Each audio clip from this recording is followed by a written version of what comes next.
নমস্কার বন্ধুরা, আমি পারুল তোমাদের সামনে আরও একটা রেসিপি নিয়ে হাজির হলাম।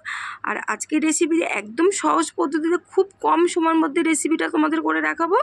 তা এখানে দেখো আমি চিচিঙ্গা কেটে নিয়েছি, চিচিঙ্গাগুলো আমি এইভাবে কেটে নিয়েছি। আর এখানে দেখো আলু কেটে নিয়েছি, আর এখানে দুখানা মতন পেঁয়াজ কেটে নিয়েছি। আর এখানে নিয়েছি আমি কাতলা মাছের পেটি নিয়েছি। দেখো কাতলা মাছের পেটিগুলো একদম তেলাক্ত পেটিগুলো, আর এইভাবে ছোট ছোট করে কেটে নিয়েছি। তোমরা চাইলে আর একটু ছোটো করে কেটে নিতে পারো। আর এই রেসিপিতে এই কাতলা মাছের পেটিগুলো খুবই ছোট করে কেটে নিতে হবে। আর এই রেসিপিতে কাতলা মাছের পেটিটা দিয়েই খুব ভালোভাবে দুর্দান্ত খেতে হবে। তাই এইভাবে তোমরা রান্না করে একবার হলেও দেখতে পারো। তাই এখানে একটা মশলা বানিয়ে নিতে হবে। এখানে আমি নিয়েছি পেঁয়াজ নিয়েছি দেখো, আর এখানে নিয়েছি আদা কুচি, আর নিয়েছি টমেটো একটা, আর এখানে 2 কোয়া মতন রসুন নিয়েছি, আর নিচে 2খানা কাঁচা লঙ্কাও নিয়েছি।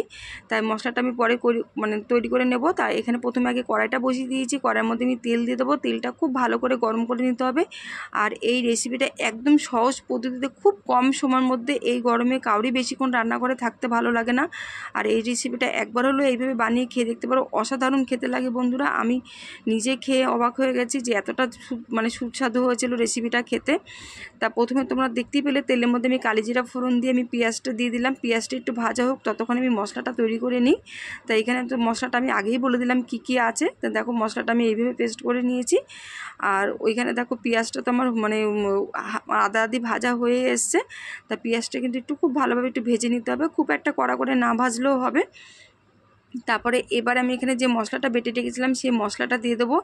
আর এই রেসিপিতে একটু সামান্য একটু তেলটা একটু বেশি লাগবে, যেহেতু এটা একটা তেল কাতলা রেসিপি, আর তেলটাও একটু বেশি দিতে হবে। তা এখানে দেখো মশলাটা আমি কিন্তু দিয়ে দিলাম, দিয়ে একটু খুব ভালোভাবে কষিয়ে নিতে হবে। আর এটা যদি অন্য মাছ দিয়ে রান্না করো কিন্তু এরকম স্বাদ আসবে না। এটা কিন্তু কাতলা মাছের পেটিটা হলেই খুব সুন্দর একটা রেসিপিটা স্বাদ আসবে। তাই এখানে পরিমাণ মতো লবণ দিয়ে দিলাম, আর এখানে হলুদ গুঁড়ো দিয়ে দিলাম, আর 1 চামচ জিরার গুঁড়ো দিয়ে দিলাম, আর 1 চামচ লঙ্কার গুঁড়ো দিয়ে দিলাম। এখানে কাঁচা লঙ্কা দেওয়া আছে কি 2-3টা, তারপরেও এখানে শুকনো লঙ্কার গুঁড়ো দিলাম। কালারটাও ভালো আসবে, একটু ঝালটাও পরিমাণটা থাকবে। তা তোমরা যেমন ঝাল খাও সেই অনুযায়ী লঙ্কাটা দেবে।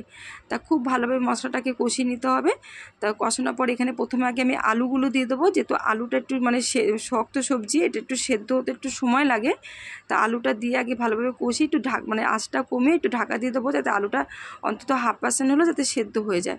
দেখো এইভাবে আমি ঢাকা দিয়ে আমি কিছুক্ষণ পর আসলাম, আলুটা হাফ সেদ্ধ হয়ে এসছে। তা এইভাবে দেখো মশলাটা খুব ভালোভাবে কষানো হয়ে গেছে। তা আমি এখন এখানে যে চিচিঙ্গাটা কেটে রেখেছিলাম সেই চিচিঙ্গাটা, আর যে কাতলা মাছের পেটিটা আমি কেটে ছোটো ছোটো করে টুকরো করে কেটে রেখেছিলাম, সেই সবগুলো একসঙ্গে আমি দিয়ে দেবো। এইভাবে ঝিঙা এখানে দিতে পারো চিচিঙ্গার বদলে। তাই ঝিঙাটা দিলেও কিন্তু অসাধারণ খেতে হবে। বা তোমরা পেঁপে দিয়েও করতে পারো, তোমাদের যে সবজিটা পছন্দ তোমরা সেই সবজিটা দিয়েও করতে পারো, বা পটল দিয়েও করতে পারো। তা আমার হাতের সামনে চিচিঙ্গা ছিল বলে আমি চিচিঙ্গা সবজি দিয়েই রান্নাটা করলাম। তোমরা যে কোনো সবজি দিয়েও করতে পারো, কিন্তু কাতলা মাছটা কিন্তু অবশ্যই লাগবে। কাতলা মাছের না হলে এই রেসিপিতে স্বাদ আসবে না। তা দেখো আমি সব কিছু মিশিয়ে খুব ভালোভাবে একটু ঢাকা দিয়ে দিলাম যাতে সেদ্ধ হয়ে যায়। তা এইভাবে দেখো বেশ একটু আলতো হাতে নাড়া দিতে হবে, খুব একটা বেশি নাড়া দেওয়া যাবে না। আর এর জন্য বলেছি মাছগুলো পেটিগুলো যদি একটু ছোটো করে কাটা যায় তাহলে কি ভেঙে যাওয়ার ভয় থাকে না। আর কাতলা মাছের পেটিগুলো যদি বড় থাকে তাহলে নাড়াচাড়া দিতে গেলে একটু ভেঙে যাওয়ার ভয় থাকে। ওই জন্য কাতলা মাছের পেটিগুলো তোমরা একটু ছোটো ছোটো করে টুকরো করে কেটে নেবে। আর এইভাবে মশলাটাকে খুব ভালোভাবে কষিয়ে নিতে হবে। তোমরা দেখতেই পেলে যে মশলা গায়ে থেকে তেল ছেড়ে দিয়েছে। এই সময় আমি একটু উষ্ণ গরম জল দিয়ে দিলাম। আর জলটা কিন্তু তোমরা বুঝে দেবে, যে যেমন ঝোলটা রাখবে সে সেমন অনুযায়ী জলটা দেবে। তাই ব্যাস এইভাবে রান্না খুবই সহজ পদ্ধতিতে একদম এই রান্নাটা কোনো একটা ঝুটঝামেলা নেই। যেহেতু সবজি ভাজতেও একটা সময় লাগে, মাছ ভাজতেও একটা সময় লাগে, আর এইসব ভাজাভাজি কোনো ছাড়াই এই রেসিপিটা এতটাই দুর্দান্ত খেতে হয়। তাই এইভাবে তোমরা কিন্তু একবার হলো বানিয়ে খেয়ে দেখো, এই রেসিপিটা দারুণ খাবে এই রেসিপিটা। এবার আমি এখানে দেখো 2 মিনিটের জন্য ঢাকা দিয়ে রেখেছিলাম। তা বাকি আলুটা যেটুকু সেদ্ধ করা বাকি ছিল সেটুকু আশা করি সেদ্ধ হয়ে গেছে এতক্ষণে। আর চিচিঙ্গাটাও খুব একটা নরম সবজি, ওটা তো সেদ্ধ হয়েই যাবে। তা দেখো আলুটা সেদ্ধ হয়েই গেছে। তা এবার আমি নামিয়ে নেবো। আমার রেসিপিটা সম্পূর্ণ রেডি হয়ে গেছে। তবে নামানোর আগে একটু গরম মশলা বা একটুখানি ধনেপাতা কুচি দিলে আরও ভালো হতো, এই রেসিপিটা আরও স্বাদ বেড়ে যেত। কিন্তু আমার হাতের সামনে এই দুটো জিনিসই বাড়ন্ত ছিল, আমি দিতে পারিনি, গরম মশলা বা ধনেপাতা। তা তোমাদের হাতের সামনে থাকলে তোমরা কিন্তু অবশ্যই দিয়ে নামাবে, তাহলে আরও ভালো ভালো লাগবে।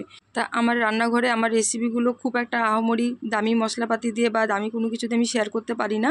আমার হাতের সামনে যা থাকে আমি সেগুলো দিয়ে তোমাদের সাথে শেয়ার করি। অতি সাধারণ আমার রান্নাঘর, আমার এই রান্নাঘরের রেসিপিগুলো। তা তোমাদের আশা করি একটু হলেও ভালো লাগবে। তা তোমাদের যদি ভালো লেগে থাকে তাহলে অবশ্যই লাইক কমেন্ট করো, আর এইভাবে আমার পাশে থেকো। আর এই কয়দিন তোমাদের সাথে কোনো নতুন রেসিপি শেয়ার করতে পারবো না, আমাদের একটা ওষুধ চলছে, 13 দিনের জন্য আমাদের নিরামিষ খেতে হবে। তা এই 4-5টা ভিডিও আমার মানে রেসিপি করা আছে, তাই সেগুলো তোমাদের সাথে শেয়ার করব।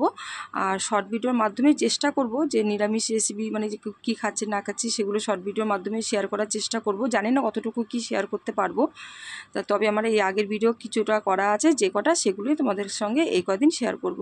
আর এই রেসিপিটা যদি কেউ রান্না করে খেয়ে থাকো তাহলে কিন্তু অবশ্যই আমাকে কমেন্টে জানিও, তাহলে আমার খুব খুব ভালো লাগবে। আর এখনও পর্যন্ত যারা শেষ পর্যন্ত আমার ভিডিওটা দেখছো সেই সকল বন্ধুদের অনেক অনেক ভালোবাসা, অসংখ্য ধন্যবাদ। তোমরা যেখানে থাকো খুব ভালো থাকো, সুস্থ থাকো।